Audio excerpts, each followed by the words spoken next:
गुरुदेव प्रणाम। गुरुदेव आपसे कुछ कहना था। मैं थर्ड आई साधना में भी हूँ आपके इस अभी चल रहे ग्रुप में जो आज लास्ट डेट है। गुरुदेव मैंने ओशो धारा से माला दीक्षा ली हुई है ओशो सदगुरु सिद्धार्थ जी से। तो ओमकार और निराकार का ही ध्यान जो वो करवाते हैं वो ही करती आई हूँ पहले भी, और बीच में मैं विपස්සना में भी प्रैक्टिस करने गई थी।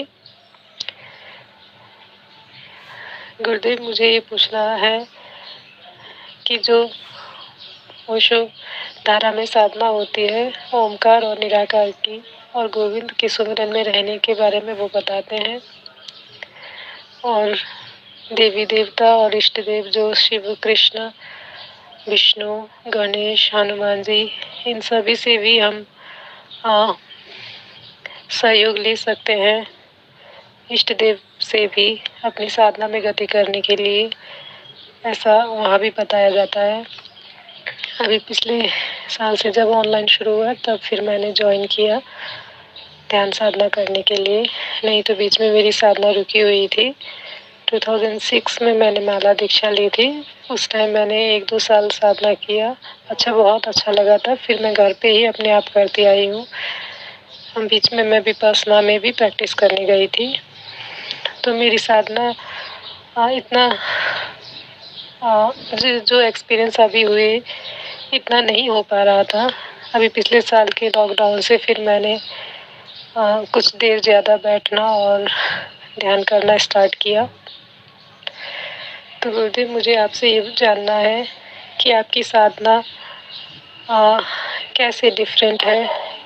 आप भी देवी देवताओं के बारे में या जो गोविंद के सुमिरन के बारे में कहते हैं समाधि में जाने के लिए वही सब है, या इस बारे में आप प्लीज़ कुछ एक्सप्लेन करें। मुझे आपकी साधना बहुत अच्छी लगी। ऐसा लगा जैसे ओशो बोल रहे हैं, उनको तो मैं सुनती ही आई थी मात्र, और अभी ऐसा लगा कि लाइव गुरु ऐसे होते हैं, इतने प्रेमी, इतने प्रेमल, इतने अच्छे, और इतने अच्छे एक्सपीरियंसेस भी हुए। तो मुझे आपको सुनकर बहुत अच्छा लगा। मैं आपसे और भी साधना करना चाहती हूँ। शायद मैं ढूंढते ढूंढते यहाँ तक आप पहुँची हूँ। गुरुदेव प्रेम प्रणाम। गुरुदेव प्लीज़ मार्गदर्शन करें और कुछ आगे के बारे में बताएं, मुझे कैसे साधना करनी चाहिए। Thank you so much. प्रणाम आपको। जब कोई व्यक्ति परमात्मा नहीं हो पाता और उस यात्रा में गुरु बनने की इच्छा पैदा हो जाती है, तो अभी कुछ घटित ही नहीं हुआ। ग्रंथ पढ़ लिए, किताबें पढ़ ली और उनको पढ़ के बोलना चालू कर दिया। अभी कुछ घटित नहीं हुआ। अभी मन की कल्पनाएं घटित हुई थी और कुछ भी घटित नहीं हुआ। और जब गुरु बनने की इच्छा भीतर पैदा हो जाए, इससे खतरनाक काम कोई नहीं। ध्यान रखना, सभी साधक इस बात को ध्यान रखो, जिसके अंदर गुरु बनने की इच्छा पैदा हो जाए वो कभी परमात्मा के साथ एक नहीं हो पाएगा। गुरु बनने की इच्छा इतनी तीव्र होती है, किसी ने भी तुम्हें गुरु कह के पुकार दिया, बस तुम आनंदित हो जाओगे। अब तुम कभी सही शिष्य बन ही नहीं पाओगे। पहली बात तो शिष्य तुम रहे ही नहीं, अंदर से ही गुरु बनने की इच्छा थी। लाखों लोग बुद्धत्व को उपलब्ध होते हैं, उस लाखों लोगों में से नेचर या परमात्मा अस्तित्व कोई किसी एक को कहता है कि तुम गुरु बनोगे, तुम गुरु हो। सभी गुरु नहीं हो जाते, ध्यान रखना। लाखों लोग बुद्धत्व को उपलब्ध होते हैं और परम शून्य में लीन होकर मिट जाते हैं, बोलते तक भी नहीं। मगर जब गुरु बनने की इच्छा हो तो समझना, परमात्मा से तो तुम वैसे ही दूर हो गए। वो चाहेगा तो गुरु बनाएगा, नहीं चाहेगा तो नहीं बनाएगा। और फिर किताबों से उल्टी सीधी बात है बोलकर तुम ये सिद्ध कर देते हो कि तुम गुरु हो, और ये सिद्ध करना आसान है। एक अनपढ़ व्यक्ति भी ये सिद्ध करना आसान है उसके लिए कि मैं गुरु हूं, क्योंकि जो बताया जा रहा है वो तुम्हें दिख तो नहीं रहा, तुम्हें बिल्कुल नहीं दिख रहा। तुम अंधकार में बैठे हो, और जब तुम अंधकार में बैठे हो, कोई तुम्हें कह दे कि जहां अंधेरा कम है वहीं प्रकाश है, तुम मान लोगे इस बात को, जहां अंधेरा कम है वहीं प्रकाश है। मगर जहां प्रकाश होता है वहां अंधेरा कम नहीं, अंधेरा होता ही नहीं। मगर तुम मान के चलोगे, तुम्हारे पास कोई ऑप्शन ही नहीं है। ओंकार की साधना, ओम की साधना, निराकार की साधना, गोविंद का सिमरन। कोई व्यक्ति अगर पूरी मानसिकता से पागल हो जाए तो वो इन तीनों को अलग अलग बताने की कोशिश जरूर करे। ओंकार, ओम, निराकार, गोविंद, ये एक ही तो है, और क्या है। और गोविंद का सिमरन, गोविंद का सिमरन तुम करोगे कैसे? तुम उसी को तो याद कर सकते हो ना जिसे तुमने देखा हो। तुम कैसे उसको याद करोगे जिसे तुमने देखा नहीं, जिसे तुम जानते नहीं? कैसे तुम उसे याद करोगे? मैं तुम्हें कहता हूं एक छोटा सा प्रयोग करो, एक ऐसे परमात्मा को याद करो जिसका इस समाज में कोई चर्चा ना हो, जिसकी कोई फोटो ना हो, जिसके बारे में कुछ लिखा ना गया हो। ऐसे परमात्मा को तुम याद करो, तो तुम याद कहां और क्या करोगे? मैं कहूं निराकार को महसूस करो, तो भी तो तुम क्या करोगे? निराकार को तो महसूस नहीं करा जा सकता, निराकार हुआ जा सकता है। तो पहली बात तो यही समझे, विक्षिप्त आदमी चीजों को तोड़ तोड़ के करने की कोशिश करेगा। ओम, आमीन, ओंकार, ये सब एक ही है। निराकार एक ही है, गोविंद एक ही है, अलग अलग तो कहीं कुछ भी नहीं है। अलग अलग तो कहीं कुछ भी नहीं है। दूसरा, और अंधविश्वास और अंधी श्रद्धा को बढ़ाकर उनसे पैसे कमाने का तरीका। तुम कृष्ण से मदद ले सकते हो, शिव से मदद ले सकते हो, तुम हनुमान से मदद ले सकते हो, तुम इन सबसे मदद ले सकते हो परमात्मा को मिलने के लिए। ये और बड़ा अंधविश्वास है। सब तुम्हारे मन की कल्पनाएं हैं, इसे समझना। सब तुम्हारे मन की कल्पनाएं, इनसे मदद लेकर तुम मन में ही रह जाओगे। कहीं कोई गोविंद नहीं।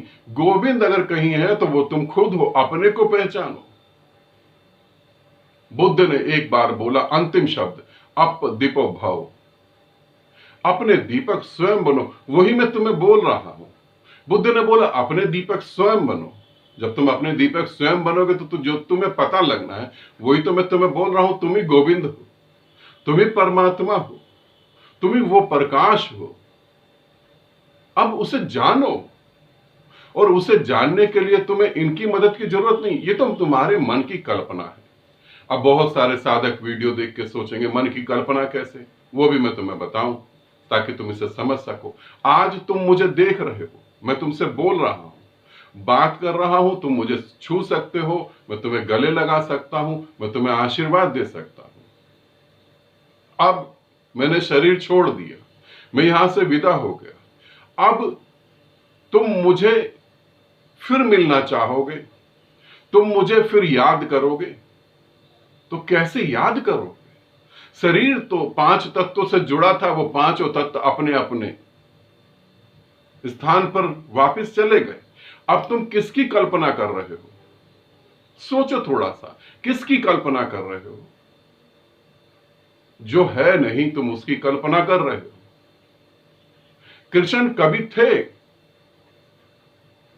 तुमने उस 5 तत्वों के जोड़ को ही तो पकड़ा हुआ है ना, और तो किसी को नहीं पकड़ा।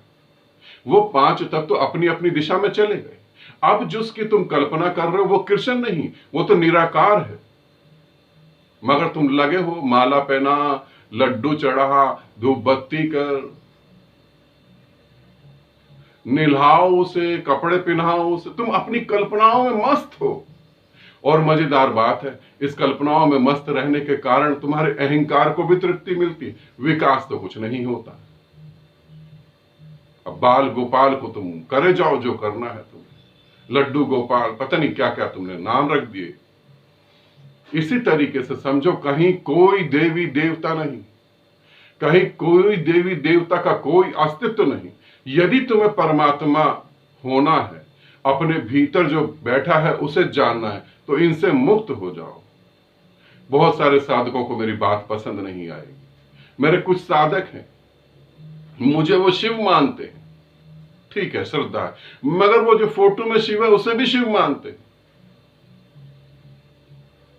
अब उन्हें कई बार तो मेरे दर्शन हो जाते हैं, कई बार उस शिव के दर्शन हो जाते हैं, तो मैं उन्हें बताऊं कि तुम्हारी कोई गति नहीं हो रही, कोई गति नहीं, मन में ही हो तुम।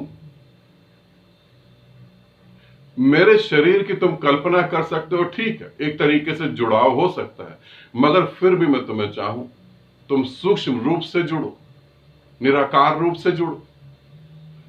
उसके लिए तुम साधना करो। बाहरी कोई भी चीज तुम्हें परमात्मा उपलब्ध नहीं करवा सकती। बाहरी कोई भी चीज, कृष्ण, बुद्ध, महावीर, जीसस, कोई भी, और यहां तक कि गुरु तक भी तुम्हें परमात्मा उपलब्ध नहीं करवा सकता, क्योंकि तुम स्वयं वो हो, तुम नारायण हो, तुम स्वयं वो हो। और यदि कोई कहता है तो वो तुम्हें धोखा दे रहा है। और किसी देवी देवता से तुम कैसे मदद ले सकते? जीवित गुरु से तो तुम मदद ले नहीं पा रहे, देवी देवता तो और दूर की बात हो गई। नहीं, कोई भी संस्था ऐसी अंधविश्वास वाली बातें करती है तो समझ लो उस संस्था का जो मेन व्यक्ति होगा वो खुद ही अंधविश्वास में डूबा हुआ है, उसे ही नहीं पता। भभूति बेच रहे हैं, उन्हें ही नहीं पता। तुम अपने को न जान पा रहे हो और भभूति लेकर तुम क्या कर लोगे?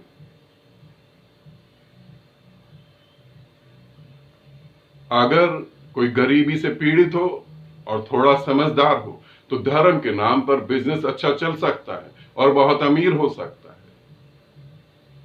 सत्य को समझो। और जब मैं तुम्हें कह रहा हूं कोई गुरु तुम्हें परमात्मा नहीं दे सकता, तो मैं तुम्हें यह भी बता दूं, मैं भी तुम्हें परमात्मा नहीं दे सकता, क्योंकि तुम परमात्मा हो। मैं तुम्हारे अंधविश्वासों को तोड़ सकता हूं, मैं तुम्हारे अंधविश्वासों को तुम्हें दिखा सकता हूं, परमात्मा नहीं दे सकता। जिस दिन सारे अंधविश्वास विदा हो जाएंगे तो जो बचेगा वो। फिर तुमने कहा मेरी विधि अलग कैसे है, मेरी विधियों से इतनी जल्दी रिजल्ट कैसे आ जाते हैं? क्योंकि मैं तुम्हें तुम्हारे बारे में तो बता रहा हूं। मैं नहीं कह रहा ग्रंथों में उलझ जाओ, मैं नहीं कह रहा इस धर्म को उस धर्म को, अपने धर्म को। मैं कह रहा हूं तुम सिर्फ अपने को जानो। अप दीपो भव, अपने दीपक स्वयं बनो। उसी को मैं कह रहा हूं। मैं यात्रा को थोड़ा और सरल कर रहा हूं। मैं कह रहा हूं तुम इसे समझो कि तुम परमात्मा हो। मैं कह सकता हूं अहम ब्रह्मास्मि, तो तुम भी तो कह सकते, क्यों नहीं कह सकते? उपनिषद के ऋषि कह सकते तो तुम क्यों नहीं कह सकते? तुम इसे जानो। यदि तुम ये कह दो अहम ब्रह्मास्मि और फिर मैं ब्रह्म होकर दुखी क्यों हूं, तो तुम्हें पता लगेगा कि मैं ब्रह्म होकर दुखी कैसे हो सकता हूं। मैं परमात्मा हूं तो वासनाएं मुझे कैसे खींच सकती हैं? मैं वासनाओं का उपयोग करूंगा तो करूंगा, नहीं करूंगा तो नहीं करूंगा, मेरी मर्जी। मगर वासनाएं मेरा उपयोग कैसे कर सकती हैं? तुम्हारी यात्रा सरल हो जाएगी जब तुम इस हकीकत को जानोगे। इसलिए ऐसे किसी भी ढोंगी गुरु को गुरु ना समझ लेना, इसे ध्यान रखना। और जो विधियां कर रहे हो वो बहुत पावरफुल विधियां हैं, उन्हें करो, अच्छे से डूबो। जहां तुम्हें दिक्कत लगे वहां तुम मुझे बता सकते हो, जहां तुम्हें परेशानी हो वहां तुम बता सकते हो। और कुछ साधक पूछते हैं कि अगर हमें प्रश्न पूछना हो, मेरे YouTube चैनल पे इतने वीडियो हैं कि कोई भी साधक उन वीडियो को देख के ही परम ज्ञान को उपलब्ध हो सकता है। तुम्हारे मन में हर उठे प्रश्न का उत्तर वहां पर है, हर प्रश्न का। और ये कोई ग्रंथ नहीं है जिसे तुम पढ़ लो, जीवित वीडियो है, वहां पर हर प्रश्न का उत्तर है। तो तुम ये मुझसे ना कहो कि अगर हमें प्रश्न पूछना है तो हम कैसे पूछें। वहां तुम्हारे लिए खजाना पड़ा हुआ है, उसे इस्तेमाल करो। थोड़ा आलस को त्यागो, थोड़ा वहां ढूंढो, तुम्हें सब मिल जाएगा। ठीक है, ध्यान रखो, जीवित गुरु या गुरु तुम्हारे अंधविश्वास को कभी बढ़ावा नहीं देगा। संस्था को चलाना हो, आश्रम को चलवाना हो तो कृष्ण भी जरूरी है, बुद्ध भी जरूरी है, महावीर भी जरूरी है, जीसस भी जरूरी है, गुरु नानक देव भी जरूरी है। जितने भी संत हुए उनकी कल्पना आश्रम को चलाने में मदद करेगी, वो जरूरी। मगर यदि तुम्हें ही परमात्मा होना हो तो तुम्हारा होना जरूरी है और कुछ नहीं। और मैं तुम्हारे होने पे ही जोर दे रहा हूं। ठीक है, आनंदित रहो, सदा खुश रहो। बहुत बहुत प्रेम आप सभी को।